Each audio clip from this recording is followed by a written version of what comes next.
Thanks for joining our webinar today, everybody, on pre-targeting for ABM Success. My name's Colin White. I'll be kind of your host today. And we're joined today by two distinguished gentlemen. First, we've got Jason Hubbard. He's the VP of Growth for SalesIntel. Thanks for joining us today, Jason. And second of all, we've got Gil Allouche, the co-founder and CEO of Metadata.io. So without further ado, I'm going to kick it over to Jason. Thanks, Colin. Thanks, everybody, for joining us today for pre-targeting for ABM Success.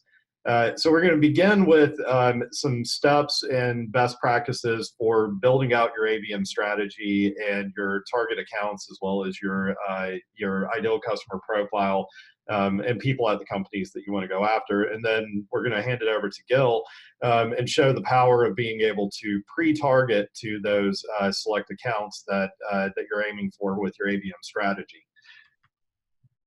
All right, so what is ABM pre-targeting and where do we begin? So the idea with account-based marketing is you build out your list of ideal customers, ideal accounts that you want to go after. And so depending on your company and what you're selling, you can do that off of things like firmographic data, how big is the company, what's the makeup of the company.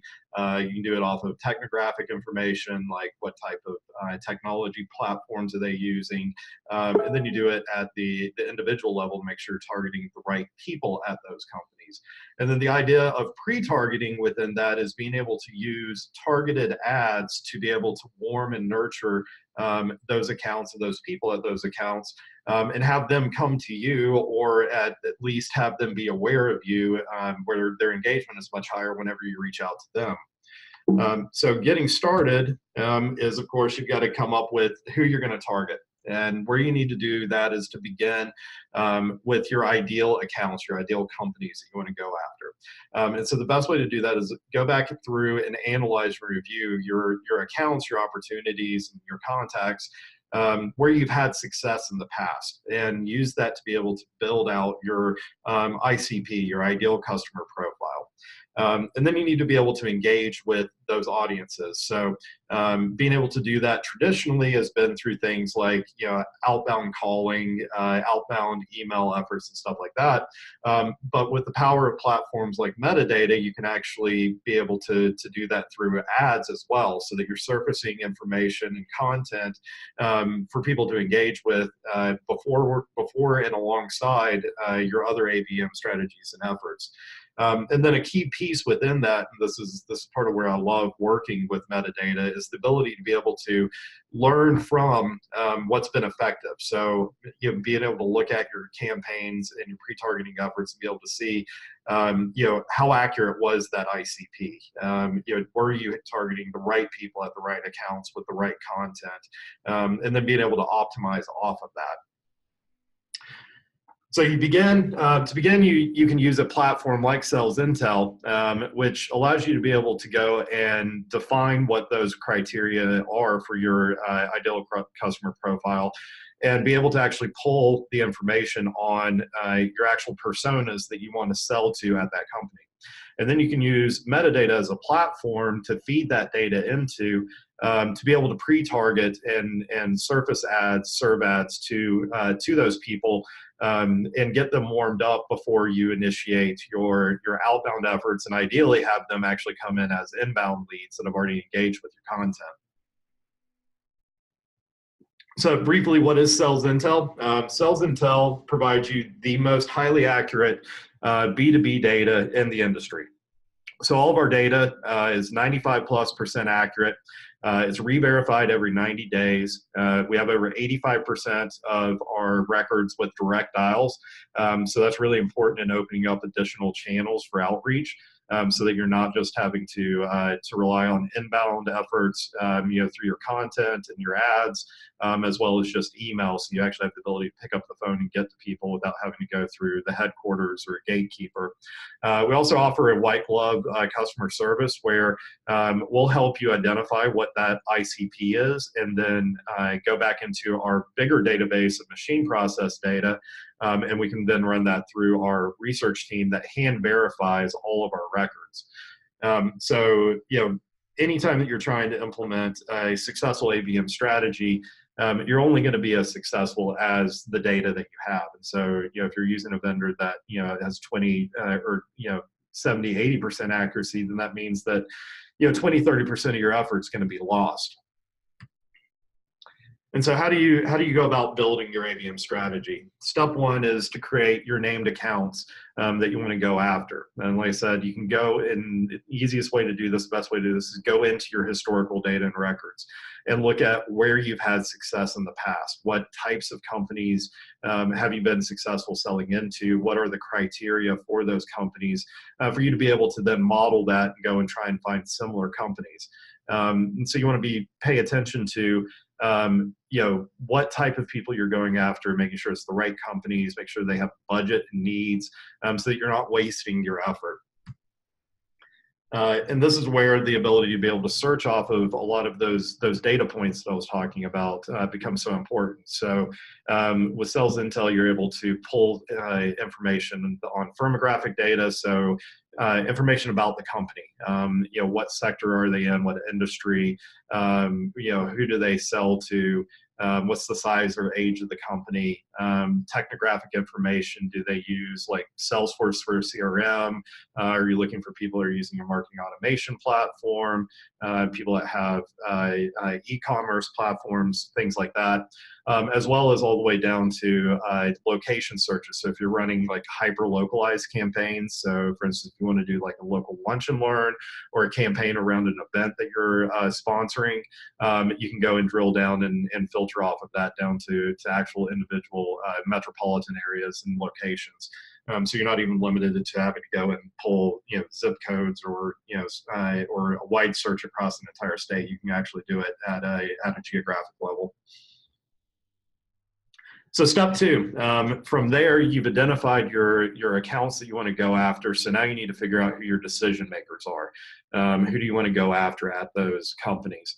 And so this is where you want to be able to figure out 5 to 10 buyer personas. So these are the decision makers that need to be at the table in order to make a buying decision. And you want to be able to target as many of those as you can.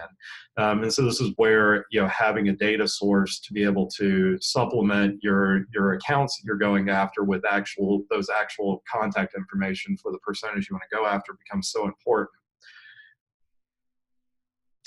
And so that's where you can go in. You can actually go and search off of titles within SalesIntel off of those key target accounts that you're looking at and actually pull the information for those people that you want to be able to go after and target.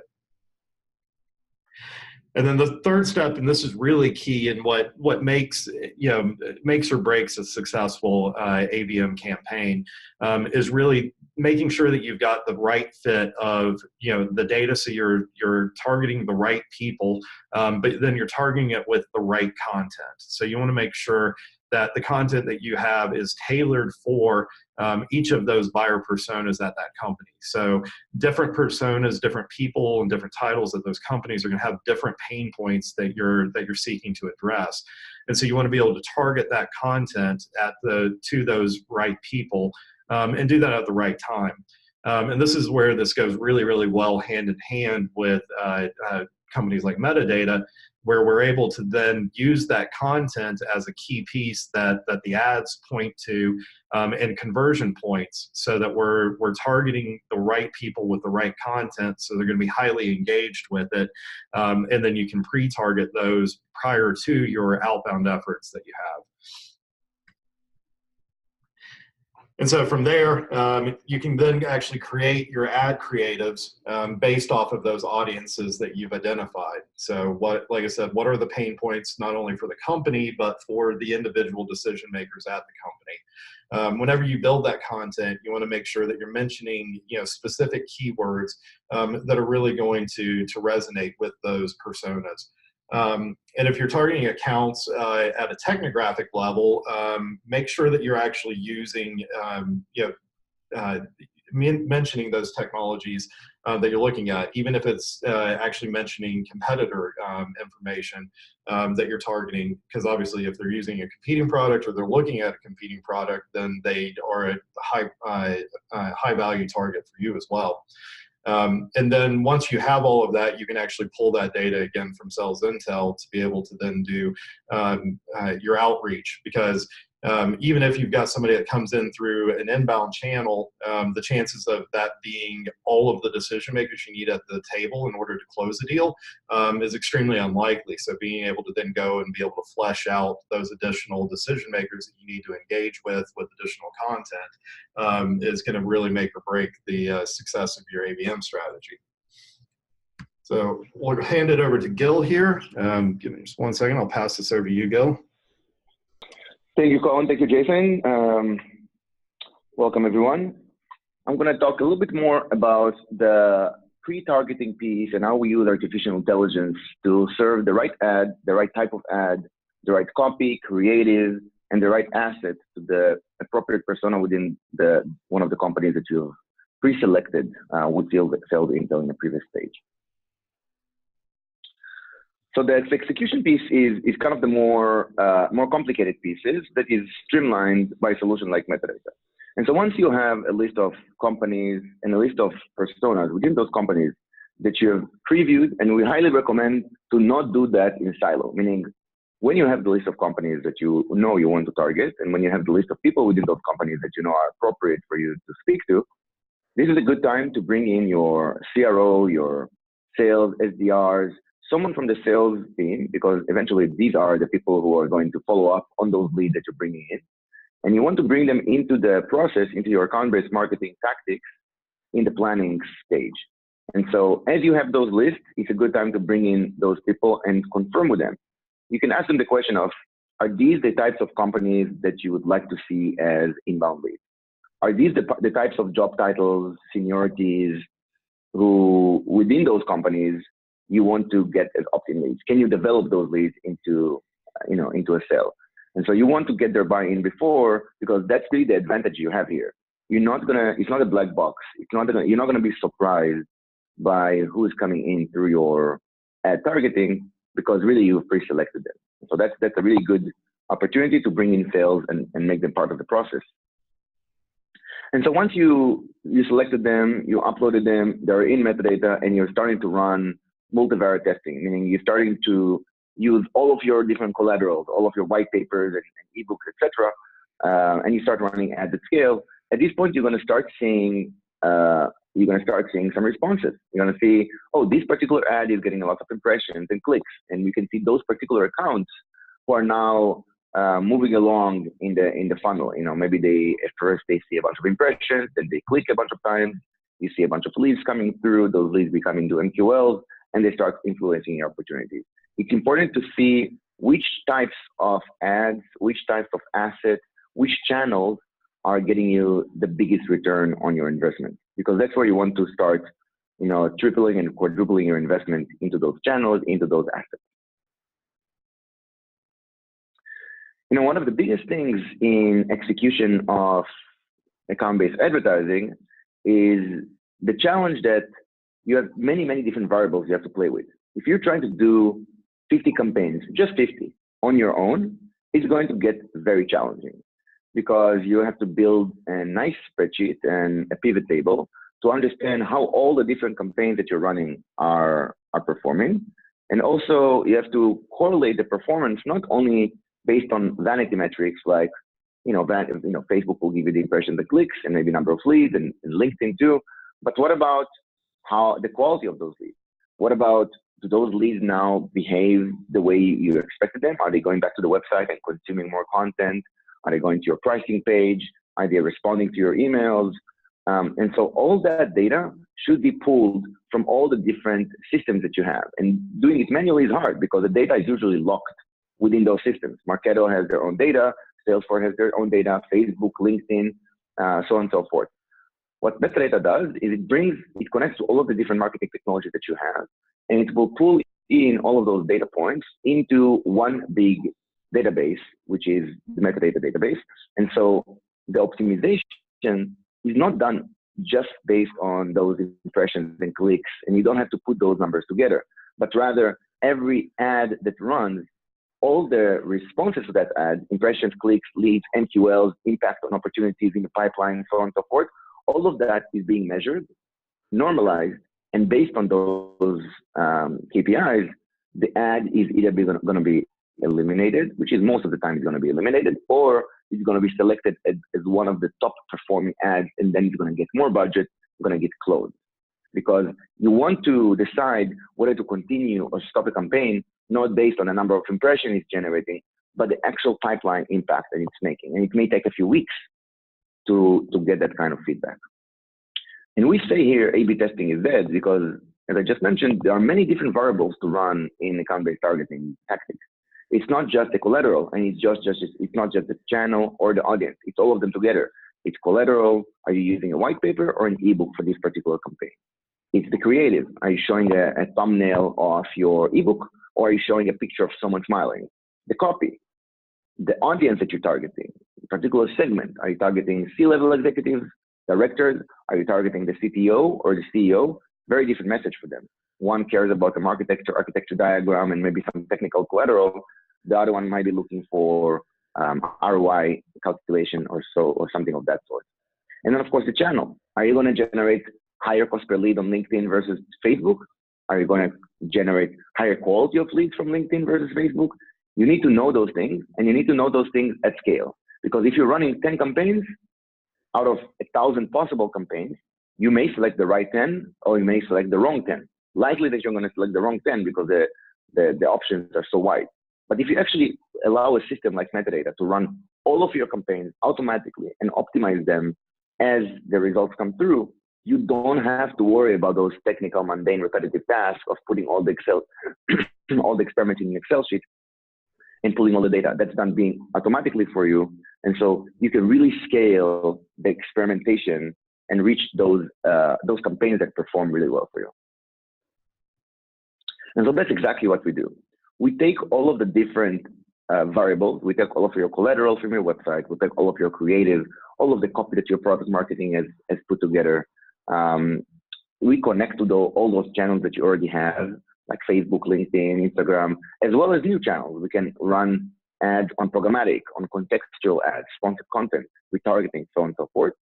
And then the system will automatically shuffle all those different mix of your collateral, asset, copy, etc., and we'll start running and actually executing on your behalf. You will not have to ever log in again to Facebook or LinkedIn, etc. It will automatically execute all those ads for you, and it will follow them as time goes by, and will optimize them. The ones that perform will get more budget and will be cloned. The ones that don't perform, in comparison to the others, gets eliminated. And that's really how it looks like. When you actually log into the platform, you will see the number of campaigns we're running, the number of experiments. Every experiment is a combination of a collateral, creative, copy, channel, campaign type, audience, and a bunch of other variables. So it all goes together into one experiment. And as you can see, you can run a lot of experiments. If you have a good budget, you can start making big impacts. You can actually see with metadata how many impressions, clicks, how many leads did you generate, and it's clickable. You can go into Metadata platform, you can see exactly what opt-in leads were converted in those campaigns. You can see the MQLs. What is a marketing qualified leads now out of those leads that you generated? How many opportunities? Because we're connected to your Salesforce, we can see how many actual opportunities were generated because those converted leads have impacted your pipeline. And of course, the total amount.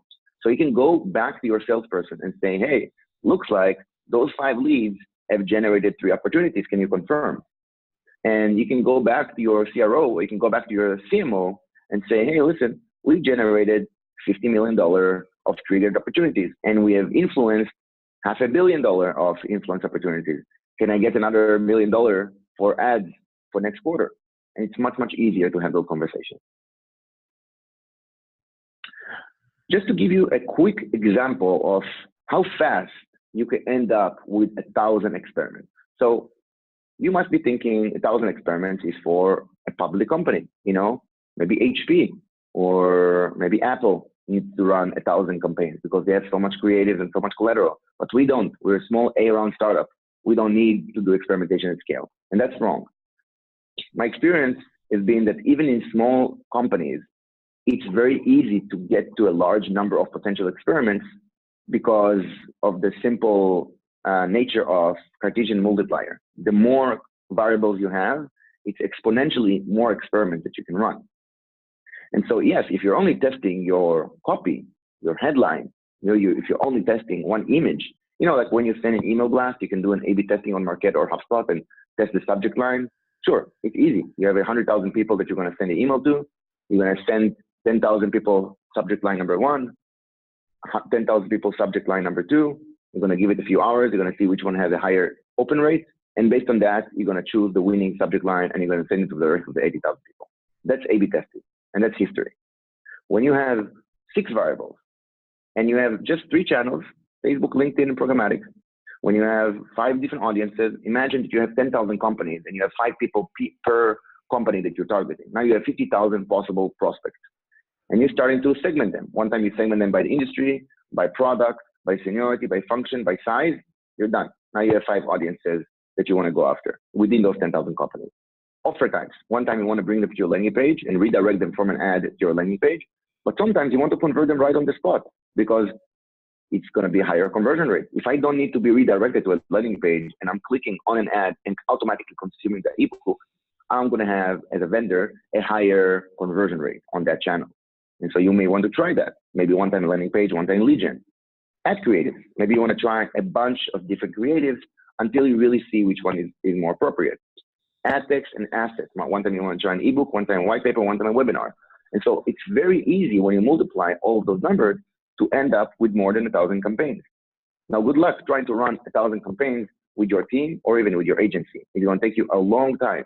Even just entering 1,000 experiments in an Excel sheet and trying to follow them is going to be a nightmare. And really, it's not a task that is appropriate for a human. Those tasks are much better managed and optimized by an automation software like Metadata. And so in that particular example, you can see how long it's going to take you and how many errors are you going to do if you're going to try to do that internally. And we've done that exercise. We have those numbers because when we just started the company, we wanted to see, is it possible to do it with a team, with an agency? And today we actually work with many different agencies as they hand off all the technical execution part to the software. There are 2 advantages that we have as Metadata. One is automation. We don't have to manually log in to any of those systems. We automatically run all of those ads through the platform using an API. So we don't have to log into Facebook. We don't have to manually upload those creatives. It's done automatically, and so you can do it much faster. And 2, we have artificial intelligence in the core of the software, which means as time goes by, the optimization becomes more sophisticated. The confidence rate of the artificial intelligence model gets higher. And so when you have an artificial intelligence component that has all the data, again, not just the impressions and clicks, but all the way to your Salesforce data, the longer you let our platform and the AI within the platform execute and optimize your campaigns, the further down the funnel, the optimization is done towards. So if your sales cycle is 3 months, after 3 months, Metadata knows how to optimize towards a closed-won opportunity. And of course, if you haven't experienced this before, I can guarantee that advertising can be a competitive advantage for a company in building lead gen engines. Many companies don't do lead gen, don't do advertising, in an effective manner. They try 5, 10, 15 campaigns. Maybe they work for them, maybe they don't. And even if they work for them, after a few months, there are diminishing returns. You don't refresh the creative, you don't refresh the collateral, you don't refresh the audience, and those campaigns don't perform as well. So you have like 1 winner or 2 winners in a quarter. But when you run 100, 200, 500, 1,000, one of our customers will run 10,000 experiments in 1 year, you really can rely on the result, meaning you will know this quarter, if you spend X amount of dollars in B2B advertising using Metadata, you're going to get X amount of leads, Y amount of MQLs, and Z amount of opportunities and opportunity dollar. You can pretty much predict your demand based on your input. And that's power, because you can go back to your executive team and tell them, hey, I need, the goal for this quarter seems to be $25 million triggered opportunities by marketing. That's fine. I can reach that number, but I need $750,000 more in ad spend in order to get there. And here's the proof. And you can go and show them the previous ratios. Just to give you a little bit of an idea about the ROI, because at the end of the day, that's what ticks marketing and revenue marketing folks. And so our customers, the biggest, of course, they, the platform saves them a whole lot of time because they don't have to manually execute those campaigns. But other than time, the biggest KPI that is the return on investment metric that you can rely on, that our customers see as an improvement, is the lead to opportunity ratio. That's the end of the day. Sure, your cost per lead may go down and other things may improve. That's great. But at the end of the day, for every 100 opportunities, for every 100 leads, if you brought a 50% increase, that means for every 100 leads, instead of bringing one opportunity, you're bringing 1.5 opportunities. That can really change your business. If you're a public company and you have 10,000 opportunities a year or 100,000 opportunities a year, it can completely change your numbers. And one of the public companies we work with have experienced that competitive advantage over their competition. With that, I'm going to hand it back to Colin, who is going to go through some of the questions I can already see in the chat window, and both Jason and myself would answer them one by one. All right, thanks very much, Gil. Thanks, Jason. So yeah, we've had a few questions start coming in, and just a reminder, use the Q&A box or the chat box, either one is fine, to enter your questions. I think the first one here, Gil, is for you. Which channels does the Metadata platform support? So natively, today we support Facebook, Instagram, LinkedIn, and retargeting and programmatic, including contextual ads and dynamic ads. We're planning to support, we also support Google Display Network for programmatic. Later, we're planning to support Quora, Twitter, and a bunch of new channels. All of those are done in a native manner, meaning you connect your Facebook, it will prompt for your login, you put your login, you click accept, and now Metadata runs ads on your behalf from your page on Facebook, from your business manager on Facebook, from your billing, so on and so forth, through Facebook automatically. And so that's how the native integration works, and that's what's in the roadmap. Okay. Jason, I think this next one is for you. You mentioned about the high accuracy rate of the SalesIntel platform. How do you achieve the 90% accuracy rate? Yeah, it's a great question. So one of the big advantages that we have versus other data vendors is we own our data from start to finish. So we have several consumer-facing apps that allow us to be able to gather the data directly. For instance, one is a scan business card app, which does exactly what it says: scan a business card and be able to add it into your contact base. And so we're able to pull data from all of these different data sources and then run it through our algorithm, which gets us to about 70–80% accuracy, which is what you get from most other data vendors. And then what we do that makes us special is all of that data is then passed through and hand verified by our team of researchers. And so every one of those records that we publish in the platform has been hand verified by a researcher. And that's how you get it from that 70–80% accuracy that you can get using machine learning and scraping tools and AI up to that 95% accuracy level is applying that human element to it. Okay, there's another question here. I think this might be for both of you, so maybe we start with Jason here. So there's a question about micro-targeting. I think you talked about this, Jason, in terms of the geographic targeting that you can do with the data at SalesIntel. Can you do micro-targeted or geofence campaigns? Yes, so that was what I was talking about within the geographic or metropolitan area searches. So it's not as flexible as something like some of the platforms in Salesforce where you can actually physically draw a line around it. But we do have location searching so that you don't have to go through and enter in the 15 zip codes that may be in the metropolitan area that you're aiming at or something like that. In terms of the advertising piece of that, can you speak to that a little bit in terms of geofencing campaigns? Yeah, 100%. So geofencing campaigns are, just to clarify for everyone, are advertising that you do based on an area. So you can give a longitude and latitude or an address, and then you give it a radius. You say, okay, for example, we're doing plenty of geofencing, so I can just give an example. We use our own platform to advertise in Adobe Summit. Next week there's a big summit. I think it is 30 or 50,000 people are coming to Las Vegas for a marketing conference. And so we're going to geofence the entire location. So the conference is being done in 3 hotels. So we have the addresses of those hotels, and we pretty much kind of drew a polygon around the address with a particular radius. So everyone with 1 mile or 1.5 miles around this, we layer on top of that address and area, we layer particular people. So particular cookies will belong to people that we want to advertise to. So we don't want to advertise to everyone who is walking around in the hotel and gambling. We want to only particularly target those marketers that we know are there. And every time they will open up their computer, their Wi-Fi, every time they will try to log in somewhere from the conference, they will see our ads and we'll start bidding on them. And so it's very valuable because it's very targeted to a particular event. You can, do a particular dynamic message, and you essentially can target very, very accurately particular people who you know are going to be in a particular location. It's very effective for conferences, trade shows, and events like these. Right.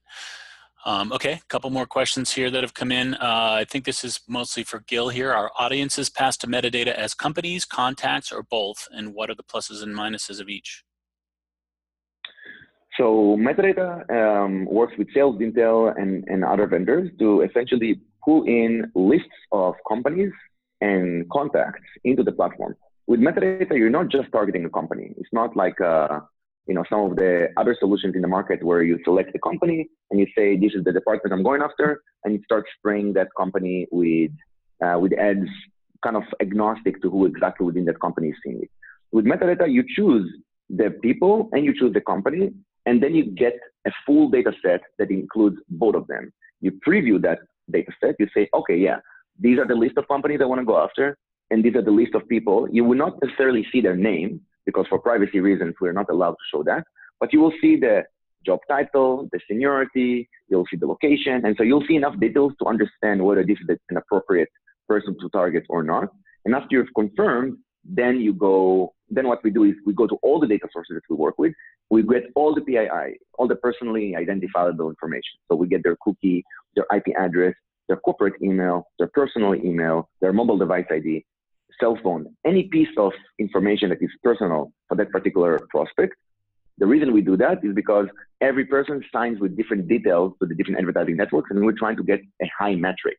So when we upload 50,000 people to target, it won't actually match only 5,000, but it will match 35,000, 40,000. And so the match rate is high. So there is a big advantage of uploading a list of contacts, and with our platform, that's exactly what you get. Okay, next question I think is, for both of you. Does your platform sync with HubSpot and Salesforce?